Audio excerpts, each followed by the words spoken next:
From a very young age, I understood the principle of hard work. I understood that if I wanted something in my life, that I could go out and get it, that I had to go out and earn it. I had to go out and work for it. But as we all know, the principle of hard work doesn't mean success. We all know people who work hard but are miserable. We all know people who work hard but still are living with no direction and no purpose in their life. And so I knew that there was something that I was missing in my life. Sitting in that cubicle, depressed and miserable, I was working hard, but I was not successful. And so I knew that I was missing something. I knew that there was something more to life. I knew there was other success principles that I didn't yet understand that I was missing, that I had to discover and that I had to implement into my life in order to get to where I wanted to go, to become who I wanted to become, to offer to the world the gifts and skills and talents that I believe I possessed, but I just didn't know how to express them. I didn't know how to dig them out of myself yet.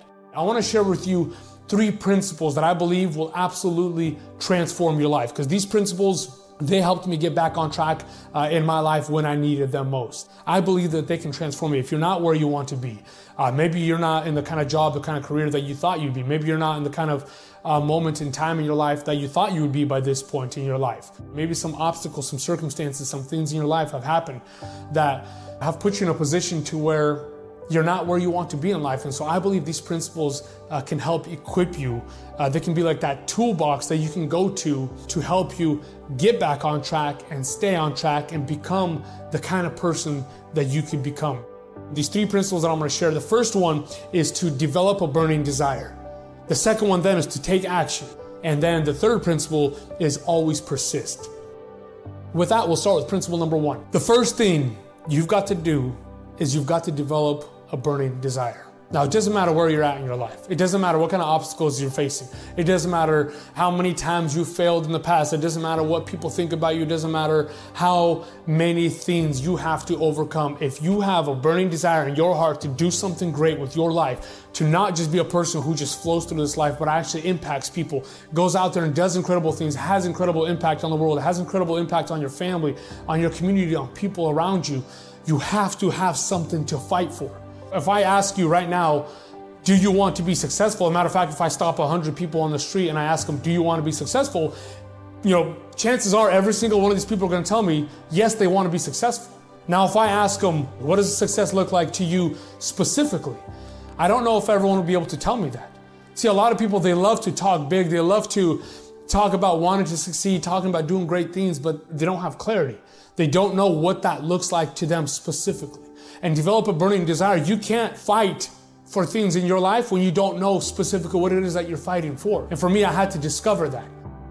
I come from a family of fighters. I come from a family of people who live with purpose, and despite the circumstances that they face in life, they still live with so much purpose and impacted so many people.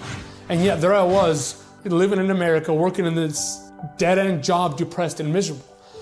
And so I knew that I needed that passion in my life. I knew that I needed to find something to fight for. And that's where a man named Augmendino came into my life. And by came into my life, I don't mean that I physically met him. I wish I did. But I picked up a book called A Better Way to Live, written by Augmendino. And this book changed everything for me. Changed my perspective on life, changed my outlook on life. It reminded me that I too had something to offer, that I too could go out and do incredible things with my life. Augmendino was an author, and Augmendino was a motivational speaker. So I decided then and there, after reading that book, that that's what I was going to do. Slight problem. I was not an author, and I was by no means comfortable with speaking. So I was terrified of speaking. And this book started giving me ideas and perspectives and outlooks on my life. And so I wanted to do for other people what Augmendino did for me. And suddenly I had my burning desire. I knew what I needed to do. I needed to write books and I needed to speak. That's the power of a burning desire. You're not going to know sometimes how you're going to achieve your goal.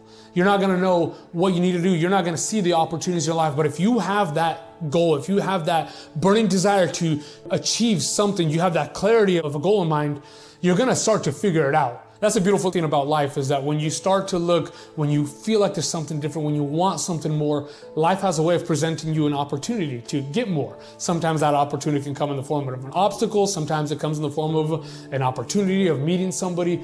And for me, that came in the form of a book. Principle number 2. Now you've got to take action. Once you've developed a burning desire, you've got to do something with it, right? You've got to do something about it, and you got to take action. Maybe you've just been afraid. Maybe you just haven't felt qualified to do it. Maybe you've been spending too much time looking around at what other people have, the opportunities, the gifts, the skills, the talents, the abilities that everyone else around you has. And the more we compare, the more it feels like we have less, right? The more we see what everyone else has, the more it feels like we have less. But my friend, you've got to take action, because you cannot gain confidence in yourself. You cannot discover the skills, the gifts, the talents that you have inside of you if you haven't even started working on them. If you haven't started taking action, if you haven't been trying different things, if you haven't been putting yourself out there, right? It's okay to be scared. It's not okay to stay that way. It's not okay to not trying. It's not okay to let that fear keep you beat down and staying in the same place. And so that's why this second principle is so important. It's one of the most easiest principles to understand for people, and yet it's still the one that keeps people down the most, because people don't implement that into your life.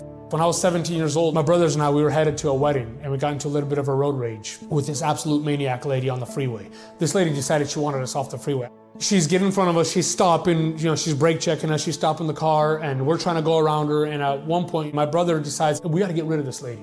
Like, we got to get away from her. So he steps on the gas, and we start going about 80 miles an hour down the freeway, and we're going down the fast lane. And this lady, she catches up to us. She swerves across 3 lanes of traffic. She swerves her SUV, clips the back of my brother's car. The entire car spins around, back left tire snaps off, and we start rolling down the freeway. I'm unbuckled in the back seat the entire time. The car finally comes to a stop. All 3 of us crawled out of that car, and to this day, I don't know how it happened. It was a miracle. I don't know how it happened, but all 3 of us crawled out without a single scratch on us. I remember an ambulance lady pulls up. She takes one look at the car. She called us golden boys. She said, nobody should have came out of that car alive. That got me thinking about my life a little bit differently. When you're young, you think you're gonna live forever. And it was at that moment that I realized that my life could have ended in an instant. It was the first time in my life that I finally realized that I wasn't gonna live forever. That the way that I was living, the opportunities that I had in my life, that they weren't gonna be there forever. How often do we read a book, we hear a song, we watch a movie, something triggers, something inspires us, something gives us an idea. We have that burning desire, we have that idea to change, to do something, to want to do something bigger with our life. But because we don't take action, because we don't implement, that emotion eventually it fades away. See, motivation is a good thing. Motivation is meant to be that spark, meant to be that jolt, but then it's gotta be followed by action. Motivation's got to lead you to do something. And that's where this principle comes in. And this brings us to principle number 3, and always persist. My friend, it's not going to be easy. The bigger the goal, the bigger the destination, the bigger the vision, the bigger the dream, the longer it's going to take for you to get there. The more obstacles you're going to face in your life to achieve that goal. You might be someone who's already developed a burning desire. You might be somebody who knows exactly where you're headed. You might be somebody who's even started taking action. And yet the obstacles that we face along the way, the words of other people, the circumstances that we face, the pandemics, the things that come to us in our life that throw us off track, that disrupt us, that cause these moments of distraction in our life, they stop us dead in our tracks. And this is where most people stop. I believe that the difference between people who achieve extraordinary things in their life and people who don't, it's not that people who are doing extraordinary things out there are smarter than you, or more talented or more skilled. There's just people who didn't quit somewhere along the way, who picked up those talents, who picked up those skills, who continue to fight, even though they faced the obstacles along the way. Don't quit. There's going to be distraction. We're living in a world right now of a lot of distraction. We got Netflix, we got small-minded thinking friends, we got social media, we have all these distractions. And what happens is when we face an obstacle in our life, what does our brain do? It starts to find a way to distract ourselves, right? It starts to find an easy way out. We start to spend a little bit more time on social media. When we have a big project coming up, we have something that's scary, something that's tough coming up, we just find a way to spend our time doing something else. So I'm asking you, my friends, don't quit. Stop tapping out. Stop going for these distractions. If you keep that dream at the forefront of your mind, you're gonna have the ability to persist. One of the most incredible things I learned about this life is each of us have gifts and talents inside of us, and a lot of us, they're buried somewhere deep down. So my question for you is, what do you have to do to go out into your personal desert and pull those talents out? Dig them out. Inside of you right now are 700 muscles attached to 200 bones that allow you to stand up and walk around. You have 2 gallons of life-giving blood that pumps through 12,000 miles of blood vessels that run from your toes all the way to your fingertips by a heart that beats 35 million times per year. You have 3 pounds of gray brain matter in your head that produces thoughts which could be measured on an electromagnetic device. You have 17 muscles in your face that allow you to smile, and every time you smile, you release healing endorphins through your entire body. You have eyes that subconsciously detect emotion on another person's face, allow you to feel what they feel, and cry when you see them cry because of something called mirror neurons. You have lungs that expand into 20,000 breaths per day, keeping you alive without you ever needing to remind them to. You see, my friends, everything inside of you is fighting to keep you alive. The least you can do is start living.